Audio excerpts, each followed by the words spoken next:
Welcome to my YouTube channel 1 Minute Psychology। वो बच्चे जो फोर्सेस में जाना चाहते हैं और कमीशन ऑफिसर बनना चाहते हैं, ये वीडियो बेसिकली उनके लिए है।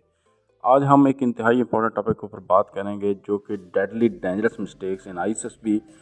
वो गलतियां जो बच्चों को अमूमन बच्चे करते हैं और आईएसएसबी में उनको फेल करवा देती हैं या उनको नॉट रिकमेंड करवा देती हैं। तो ये वीडियो स्पेशली उन बच्चों को मद्देनज़र रखकर बनाई गई है। प्लीज़ अगर आपको ये वीडियो पसंद आती है तो इसको आगे शेयर भी करें, लाइक भी करें और सब्सक्राइब भी करें हमारे चैनल को, ताकि ज़्यादा से ज़्यादा बच्चों का फ़ायदा हो सके और ज़्यादा से ज़्यादा कैंडिडेट्स जो हैं इससे मुस्तफ़ीद हो सकें। नंबर 1 पर बात करेंगे सबसे बड़ी डेडली डेंजरस मिस्टेक जो आईएसएसबी में 90% कैंडिडेट्स करते हैं, तो वो है रॉन्ग फिलिंग ऑफ डॉक्यूमेंट्स है। ये एक ऐसी मिस्टेक है जिसको अगर आप कर देते हैं तो उसके बाद आप इसको करेक्ट नहीं कर सकते। लिहाजा ये मिस्टेक सोच समझ कर कीजिएगा, क्योंकि आपने जो डॉक्यूमेंट्स दे दिए हैं और जो सबमिट करवा दिए हैं उसके बाद आपके पास कोई ऑप्शन नहीं कि आप उनको दोबारा री अमेंड कर सकें या आप उनसे वापस मांग कर उसके अंदर अपनी चीज़ें दुरुस्त बता सकें। तो लिहाजा आप जब कभी भी आईएसएसबी के लिए जाएं तो आपने जो डॉक्यूमेंट्स फिलिंग करनी है वो बिल्कुल सही करनी है, सोच समझ करनी है, और उसके अंदर जो आप इंफॉर्मेशन प्रोवाइड कर रहे हैं उस इंफॉर्मेशन को आपने सही अच्छे से याद कर लेना है, ताकि जब कभी भी इंटरव्यू के अंदर, जीटीओ के अंदर या साइक इंटरव्यू के अंदर आपसे कोई भी उनसे रेलिवेंट घुमा फिरा कर क्वेश्चन किया जाए तो आप उसके बारे में सही जवाब दे सको और उसके बारे में आपके मुतल्लिक इंप्रेशन भी दुरुस्त जाए उनके जहन में। तो लिहाजा ये मिस्टेक कभी मत कीजिएगा। डॉक्यूमेंट्स फिलिंग के अंदर आपने दुरुस्त इन्फॉर्मेशन देनी है, सही इन्फॉर्मेशन देनी है, और इस चीज़ को बिल्कुल भी आपने लाइटली नहीं लेना। फॉल्स डॉक्यूमेंट्स फिलिंग के बाद जो सबसे बड़ी डेडली डेंजरस मिस्टेक्स आईएसएसबी के अंदर समझी जाती है तो वो है आपका शैकी एटीट्यूड। मतलब आपका ऐसा एटीट्यूड जिसके अंदर आप एक बड़ी ही मुतज़लज़ल शख्सियत नज़र आए, आपके अंदर कोई पायदारियत नज़र ना आए, आपकी शख्सियत बिल्कुल डामाडोल नज़र आए। तो ये बहुत डेडली डेंजरस हो सकता है आपकी शख्सियत के लिए और आप पार्टिकुलरली आपकी आईएसएसबी की सिलेक्शन के दौरान।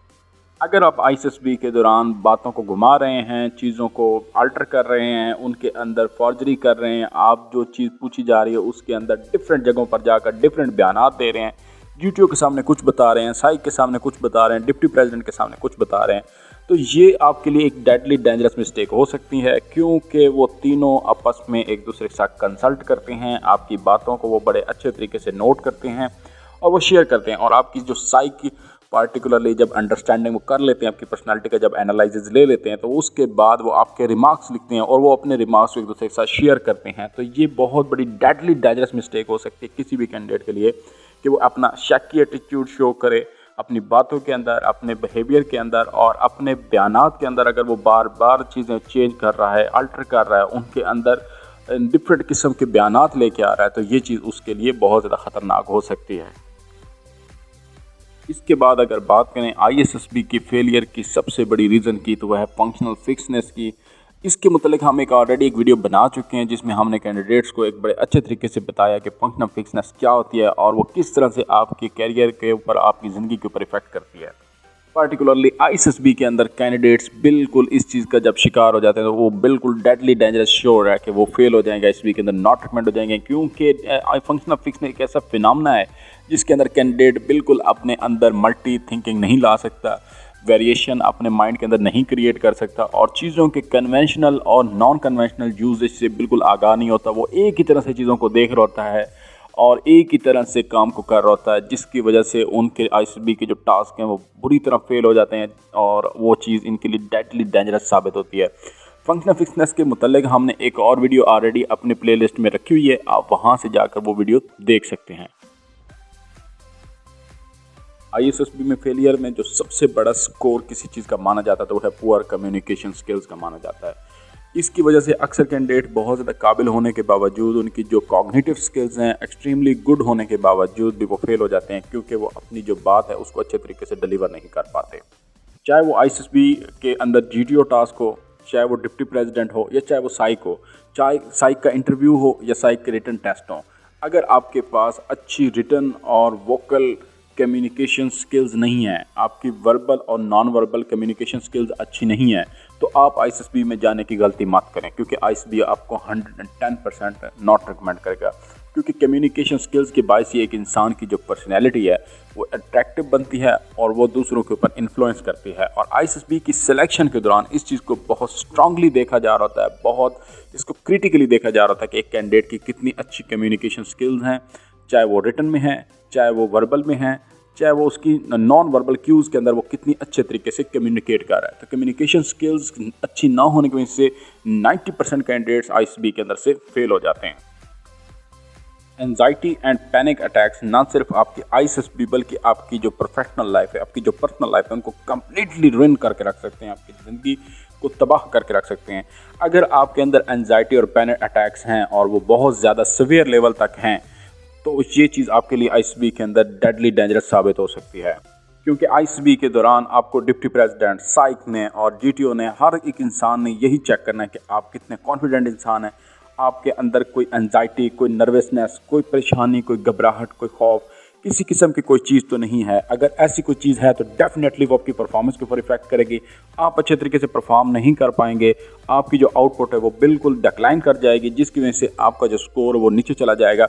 लिहाजा आप जब कभी भी आईएसएसबी के अंदर जाएँ तो आप अच्छे से प्रैक्टिस करके जाएँ, अपने अंदर ग्रूमिंग करके जाएं, अपनी शख्सियत को डेवलप करके जाएं, अपने अंदर जो एंजाइटी है, जो पैनिक अटैक्स हैं, उनको कम्प्लीटली आप ख़त्म करके जाएं।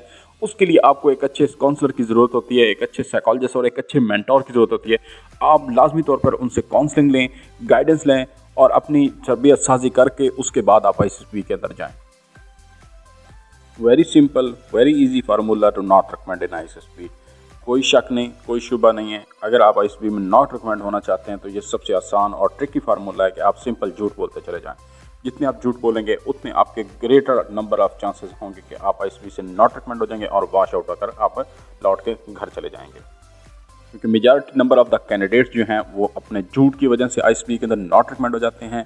वो आईएसएसबी में जीटीओ को कुछ बता रहे होते हैं, साई को कुछ बता रहे होते हैं, डिप्टी प्रेसिडेंट को कुछ बता रहे होते हैं, जिसकी वजह से उनकी तरबियत जो है, जो उनकी शख्सियत है, वो एक बिल्कुल एक शैकी नज़र आती है, उनका एटीट्यूड शैकी नज़र आता है, उनकी पर्सनालिटी के बारे में शक व शुबहात पैदा हो जाते हैं। तो जिसकी वजह से उनको आईएसएसबी में 110% आपको नॉट रिकमेंड किया जाता है।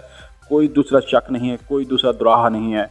आईएसएसबी में अगर आप नॉट रिकमेंड होना चाहते हैं तो आप सिंपल झूठ बोलें और दबा के झूठ बोलें, आप 110% आईएसएसबी से नॉट रिकमेंड हो जाएंगे।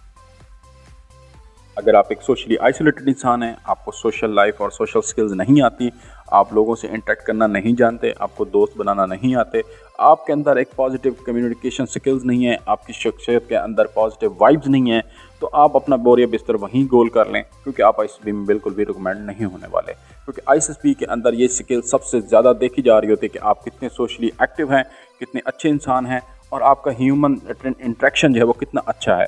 अगर आपकी सोशल स्किल्स बहुत अच्छी हैं, आप लोगों से बहुत जल्दी घुल मिल जाते हैं और आपकी शख्सियत बहुत ज़्यादा मुतासिर कुन है, तो आपको मुबारक हो, आप आईएसएसबी में बहुत जल्दी सिलेक्ट हो जाएंगे।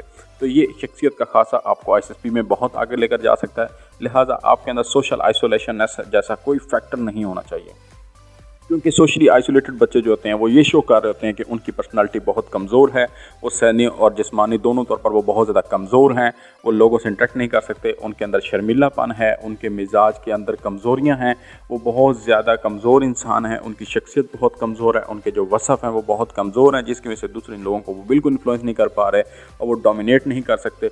लिहाजा वो आईएसएसबी में बिल्कुल 110% श्योर हैं कि उनको आईएसएसबी में किसी भी किस्म की कोई जगह नहीं मिलने वाली। लिहाजा आप आईएसएसबी में जाने से पहले अपनी सोशल स्किल्स पर काम करें। स्पेशली जो बच्चे सोशली आइसोलेटेड रहते हैं उनको इस चीज़ के ऊपर बहुत स्ट्रिक्टली काम करना चाहिए। The most demand thing in ISSB, comprehension skill. अगर आपके अंदर कंप्रीहेंशन स्किल्स नहीं है, आप इंफॉर्मेशन के अंदर से मेन आइडिया पिक नहीं कर सकते, आपको जो मालूमात दी जा रही आप उनको अच्छे से ज़हन नशीन करके उनको तरतीब नहीं दे सकते, उनके अंदर एक ऑर्डर नहीं क्रिएट कर सकते, उनको ऑर्गेनाइज करके एक डिसीजन नहीं बना सकते, तो इट्स मीन्स कि आपके अंदर कंप्रीहेंशन स्किल्स बिल्कुल नहीं है। और कंप्रीहेंशन स्किल्स की बेस पर आप डिसीजन करते हैं, उस वजह से आपकी शख्सियत नज़र आती है कि आप कितने मुतासर कुन इंसान हैं और आपकी शख्सियत कितनी स्ट्रॉन्ग है। अगर आपके अंदर कंप्रीहेंशन स्किल्स नहीं है तो ये बिल्कुल श्योर बात है कि आप आईएसएसबी के अंदर बिल्कुल नॉट रिकमेंड हो जाएंगे। लिहाजा जब कभी भी आप आईएसएसबी के अंदर जाएँ तो अपनी कंप्रीहेंशन स्किल्स के ऊपर काम करें, अपनी रीडिंग एबिलिटीज़ के ऊपर काम करें, क्योंकि कंप्रीहेंशन स्किल्स का बहुत बड़ा स्कोर होता है आईएसएसबी के अंदर। और ये चीज़ पार्टिकुलरली जीटीओ और डिप्टी प्रेसिडेंट और साइक लाजमी तौर पर आपकी चेक करते हैं। तो लिहाजा अपनी कंप्रीहेंशन स्किल्स को इम्प्रूव करें, उनको बेहतर करें और अपने आप को इम्प्रूव करके ही ISSB में जाएं। ISSB के अंदर इन 2 स्किल्स को आप मान लें कि ये मदर स्किल्स हैं। अगर आपके अंदर ये स्किल्स नहीं हैं तो आप ये बिल्कुल शॉर्ट डिसाइड कर लें अपने माइंड के अंदर कि आप ISSB के अंदर बिल्कुल सेलेक्ट नहीं होने वाले, और वहीं से अपना बोरिया बिस्तर गोल करके आप वापस घर को लौट आएँ। क्योंकि ISSB में अगर जिन कैंडिडेट्स के अंदर 2 स्किल्स नहीं होती, एक है नंबर 1 पर अगर बात करें तो इनिशिएशन स्किल्स है, पहल कदमी करना, किसी काम को पहल करना, ये ISSB के अंदर एक मदर स्किल माना जाता है। और दूसरा है डिसीजन मेकिंग। अगर आपके अंदर डिसीजन मेकिंग नहीं है तो आप हमारी वीडियो को दोबारा देखें तो आपको ये एक क्रक्स नज़र आएगा, एक पूरी एक इस बात की बिल्कुल आपको एक एनालिटिकल अंडरस्टैंडिंग आ जाएगी कि ISSB के अंदर डिसीजन मेकिंग की बहुत बड़ी पावर है और ISSB में डिसीजन मेकिंग के लिए ही ऑफिसर्स को सिलेक्ट किया जा रहा होता है। तो अगर आपके अंदर ये 2 स्किल्स नहीं है, इनिशिएशन एंड डिसीजन मेकिंग, तो आप बिल्कुल ISSB में सिलेक्ट नहीं होने वाले और आप यकीन मान लें कि आप नॉट रिकमेंड हो जाएंगे। लिहाजा आप अपनी इनिशिएशन स्किल्स पर काम करें। आप जो भी काम करें उसके लिए आप विलिंगनेस शो करें। आपको जो काम कहा जाए आप उसके लिए बिल्कुल राज़ी बरज़ा रहें और रेडी रहें कि आप ये काम कर सकते हैं। विलिंगनेस शो करें ऑलवेज। उसके बाद आपके अंदर डिसीजन मेकिंग होनी चाहिए। आप डिसीजन लें, आप चीज़ों को अच्छे से इंफॉर्मेशन को अच्छे से डिकोड करें, उनमें से रेलिवेंट इन्फॉर्मेशन पिक करें, उसके ऊपर अपनी इन्फॉर्मेशन को ऑर्गेनाइज करके एक राइट डिसीजन लें और उस राइट डिसीजन के ऊपर आप एक बिल्कुल मुस्बत और एक बिल्कुल फॉर्म इंसान की तरह खड़े हो जाएं। इसी सिलसिले में कायद-ए-आज़म मोहम्मद अली जिन्नाह का एक फरमान मुझे याद आता है, अगर आप कोई भी फ़ैसला ले रहे हैं तो उसके बारे में पहले 100 मरतबा सोचें, लेकिन जब आप एक डिसीजन ले लें तो उसके ऊपर एक मर्द की तरह खड़े हो जाएं। इस वीडियो को मफाद आमा के मकसद की खातिर आपकी खिदमत में पेश किया गया है। हम इस उम्मीद के साथ इस वीडियो को यहाँ पर एंड करेंगे कि आपको हमारी ये वीडियो बहुत ज़्यादा पसंद आई होगी। अगर पसंद आई है तो आप हमारे चैनल को लाइक भी करें, सब्सक्राइब भी करें और शेयर भी करें ताकि हम आपके लिए और ज़्यादा से ज़्यादा इंफॉर्मेटिव वीडियोज़ लेकर आ सकें। Thanks for watching.